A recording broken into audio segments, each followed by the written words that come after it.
இப்ப நம்ம ஊரு பஃப்ல, கிளப்ல இங்க எல்லாம் வந்து இது தடை செய்யப்பட்ட ஒண்ணுதான். ஆனா செக் பண்ணி தான் கூட உள்ள அனுப்புறாங்க. ஆனா அதையும் அது மீறி உள்ளர எப்படி? பொதுமக்கள் not at all. I'm telling you, சென்னையில every pub this happens, every night club this happens. ஓ! பவுன்சர்ஸ் இருக்காங்க, அவங்களுக்கு டபுள் டியூட்டி.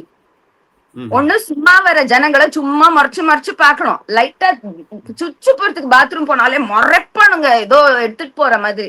அதே சமயம் ம். ஒரு செலிபிரிட்டி 4 கேர்ள்ஸ் பாத்ரூம்குள்ள எடுத்துட்டு போனா கூட போங்க சார்னு வெளில நின்னு விளக்க பிடிப்பானுங்க இந்த பவுன்சர்ஸ். ம்ஹ்ம். It's different rules in a club for celebrities and for common people. ம்ஹ்ம். பாத்ரூம்குள்ள போய் ஒரு லைன் கொக்கேன் அடிச்சுட்டு வரதுக்கு 30 செகண்டுக்கு மேல கூட ஆகாது, யாருக்கும் தெரியாது. அவ்வளவுதான் 30 செகண்ட் தான் ஆகும். சப்ல பண்ணிட்டு வர்றா, நீங்க பாத்தீங்களே கங்குவால சூர்யா ஓப்பனா.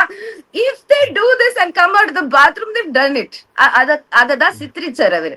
நல்ல இப்ப விதத்துல காட்டினாரா? சினிமாக்களும் அத கிளாரிஃபை பண்றாங்களா? சினிமாக்கள், தமிழ் சினிமாவும் அதை கிளாரிஃபை பண்ற மாதிரி படங்கள் வருதுன்னு நினைக்கிறீங்களா? கிளாரிஃபை இல்ல ப்ரோ, க்ளோரிஃபை தான். எங்க கிளாரிஃபை வருது?